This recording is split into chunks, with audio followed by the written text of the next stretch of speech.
ডিমের বাজারে অস্থিরতা কমাতে বড় সিদ্ধান্ত নিয়েছে সরকার। ৪৩টি প্রতিষ্ঠানকে নতুন করে ১৯,৩০,০০,০০০ ডিম আমদানির অনুমতি দেওয়া হয়েছে।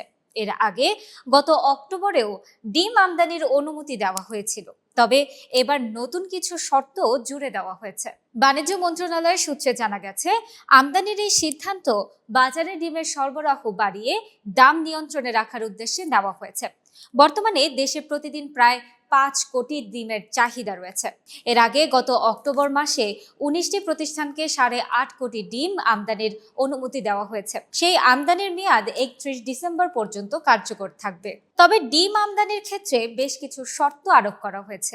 এভিয়ান ইনফ্লুয়েঞ্জা বা বার্ড ফ্লু মুক্ত দেশ থেকে ডিম আমদানি করতে হবে। প্রতিটি চালানোর জন্য বার্ড ফ্লু ও ক্ষতিকর ব্যাকটেরিয়া মুক্ত থাকার সনদ দাখিল করতে হবে। আমদানির অন্তত ১৫ দিন আগে সংশ্লিষ্ট কর্তৃপক্ষকে জানাতে হবে। ৭ দিন পর পর অগ্রগতি প্রতিবেদন বাণিজ্য মন্ত্রণালয়ে জমা দিতে হবে। বিশেষজ্ঞদের মতে এই সিদ্ধান্ত বাজারে স্থিতিশীলতা আনতে পারে। তবে স্থানীয় খামারিরা বলছেন, আমদানি কম খরচে ডিমের মূল্য নিয়ন্ত্রণ করলেও স্থানীয় শিল্পে প্রভাব ফেলতে পারে। বাজারে ক্রেতারা বলছেন, সরকারের এই পদক্ষেপ ডিমের বাজারে স্থিতিশীল রাখতে কতটা কার্যকর হয় তা সময় বলে দেবে।